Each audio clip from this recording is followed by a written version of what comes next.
Hello, everyone. We have Gaurav again today, and he's going to be talking about, if you look at our first podcast where we discuss about a couple of topics related to human, related to how the deal value. Now we are going to talk more about how, delivering deal value at the intersection of business and human capital strategy. This is a series two, and we have Gaurav today again. And I would like Gaurav to give some, background about this topic and what you're going to talk about. I'll have a couple of questions after that. Sure. Thank you, Dharmendra. Again, hello everyone. Thank you for listening us. In the previous podcast, we have delved into why deals fail to garner value. We did touch upon four key points of failures: failure to close, failure to cascade, failure to sustain, and failure to adapt.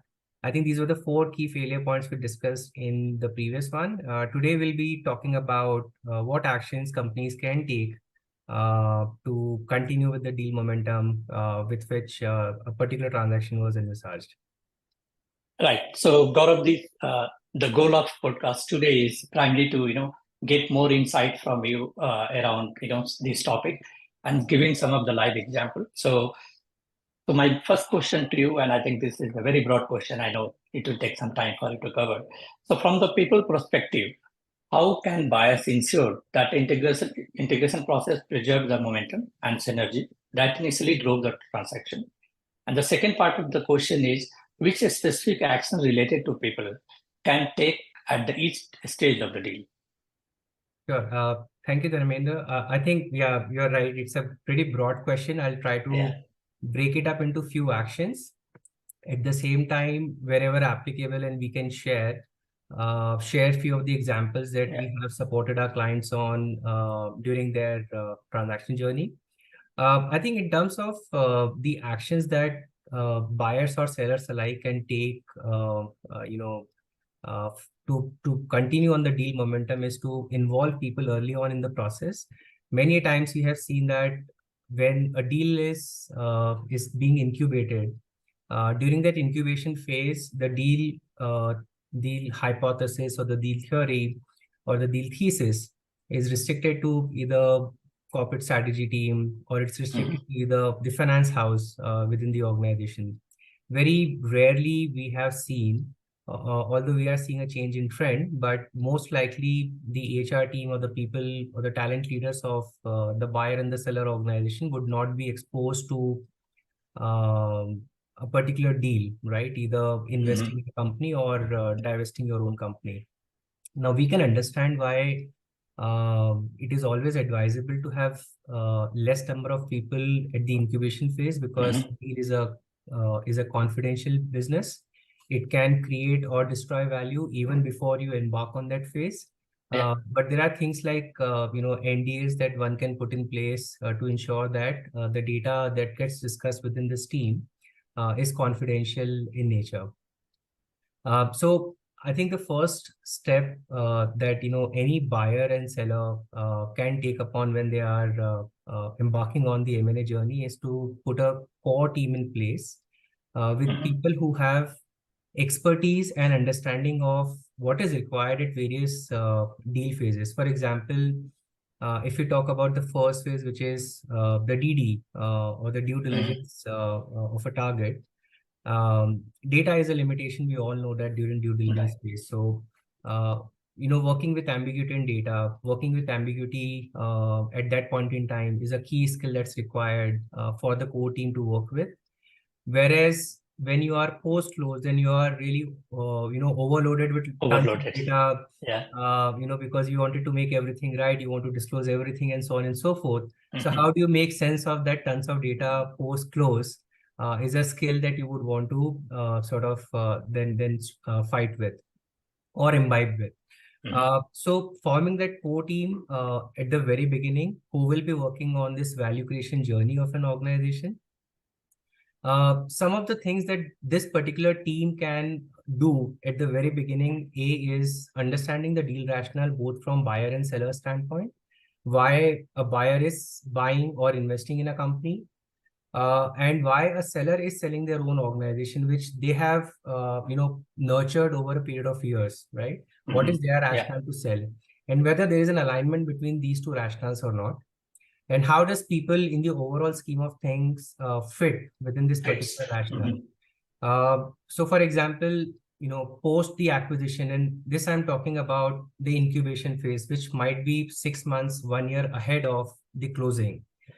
Post transaction, specifically from a buyer standpoint, on the people side, what would be the culture that this combined entity or this investment will sort of generate value? So how will work Yeah. get done post the closing? How leaders will lead post the closing? Will there be any change in that approach? What will be the direction of the overall organization, and whether people will see that purpose, aligned post the closing? A quick example, right? When Dell acquired EMC back in 2015, 2016, it was a marquee deal in the tech space, Yeah. probably one of the largest deals at that point in time. I think $67 billion was the consideration. Dell is a hardware company, EMC is a software company. Yeah. So the kind of culture that might exist at both Dell and EMC Yeah. would be It's very, very very different. different. So Yeah. you would want to understand post-closing how the purpose of employees will get aligned to the purpose of the combined organization.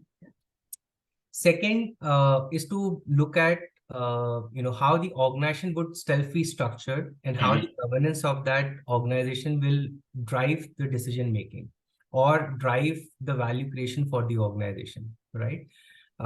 Think of a situation where a hierarchical organization is acquiring a flat organization, or a vice Yes. versa situation, Yeah. right? Or organization which has multi-years, multi-decades of history acquiring a new startup, new age organization, right? Yeah. So how would that change in structure and its governance will take place post-closing? And combining all this together from a talent standpoint, how would people be motivated? How will people be encouraged? How would people be rewarded and Yeah. incentivized to drive that deal, to drive that value post closing of a transaction, right? So looking at these three aspects very early in the transaction phase, what we typically call this as crafting a deal value creation blueprint, which Right. answers some of these questions to the extent the knowledge is available with buyer and seller. As I mentioned, 6 to 12 months is a long journey. So Yeah. it may not be possible for this core team to have all the answers readily available at that point in time. Yeah. From a people standpoint, while it's a good practice, it's a leading practice that whenever a deal is happening, people do form up an IMO sort, right, before the transaction. It is good that you also set up an HR PMO well before the closing of of a transaction. Again, with Dell EMC, just delving a bit upon Dell EMC example, I think the transaction was announced somewhere in 2015 and it was closed in 16. So even before the closing of the transaction, there was a core HR team put in place. It was a global transaction in nature. Both Dell and EMC are the leaders at that point in time in their own ways. There was a core team put in place from both sets of organization. Again, identify what would make sense on culture, what would make sense on organization, what would make sense on talent front, what will change for people, what will not change for people. And our learning was even before close, a lot of things were already harmonized, a lot of things were already settled. So people were very comfortable with this ambiguity, people were very comfortable with this change, and people were very receptive of this particular change, right? That actually helped the transaction or the deal team a lot in ensuring that post closing they can work on business fundamentals, they can work on what can drive value and not really worry about things that can deter value. So having a PMO in place early on, maintaining and ensuring those communications to all the stakeholders, during DD phase, employees really would not be a key stakeholder because they may not really know about a transaction. But post announcement, maintaining periodic communication with the employees is a key in ensuring that you generate or you maintain the deal momentum with which you have started on. Thinking about an example, when Microsoft acquired LinkedIn again in 2015, Microsoft ensured that there is periodic communication happening with the employees of LinkedIn, communicating the long-term benefits of this deal, communicating what will change, what will not change, and what role they have to play in the overall transaction, so that the employees are involved in the entire process. They feel involved in the entire process. They feel that it's not something that is happening without their knowledge, and they were adequately engaged because of this transaction during during the entire transaction phase. Maintaining that adequate communication with the employees is a key is one of the key areas for success. The next thing I would say is, during this entire phase, avoid procrastination. We all love to delay things. We all think that some of the things can be delayed to a later point in time because we don't really want to focus on things like, let's say, when you are closing a transaction and you are integrating, you would say that let me not worry about what is the overall purpose of the organization, because I can figure out the purpose of the organization later. But employees at that point in time, they would want to know the purpose. They would want to know the culture of the organization going forward, right? Especially when there is a lot of difference between what the buyer does and what the seller does, right? Purely speaking, from an HR standpoint, what we have seen is things like harmonization of compensation structure. Very small thing, but people say that, or in general, organizations would want to delay these harmonizations to a later point in time because they may not want to rock a lot of things at the same time. At the beginning. At the beginning, or harmonization of benefits, because one can understand compensation benefits are really things that employees see contractually, and there are regulations that protects all these things. So buyer may not want to disturb a lot of things at the very beginning, so the decisions may get delayed a lot to a point where people feel that why do we have to change, because it is working fine for us now. Right. So people may not even would want to change beyond a point. And that's where I think I used the term deal fatigue in the previous podcast. Where people think that if things are going fine, why do we need to change now? What's the benefit of it? Right. But any transaction gives buyers and sellers an opportunity to embark on the transformation journey for their own programs, internal programs, which can actually, bring in a lot of success in the future for the combined purpose or the combined goal of the new entity. And the most important point, and probably the last one from my side on this topic, is we have to understand that the core team that will be put in place, they would be working out of their day jobs on creating value for the transaction. They may not be hired specifically full-time for doing M&A project, right?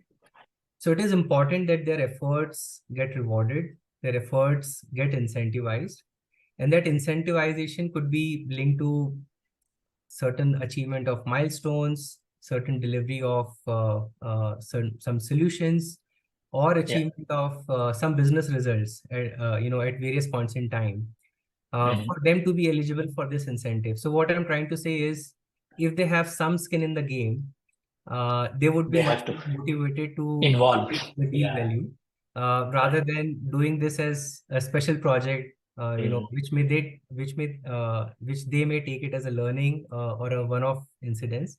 But I think these are some of the actions that buyers and sellers can take to drive the overall deal momentum, and to keep to keep honest and aligned on that path of generating value.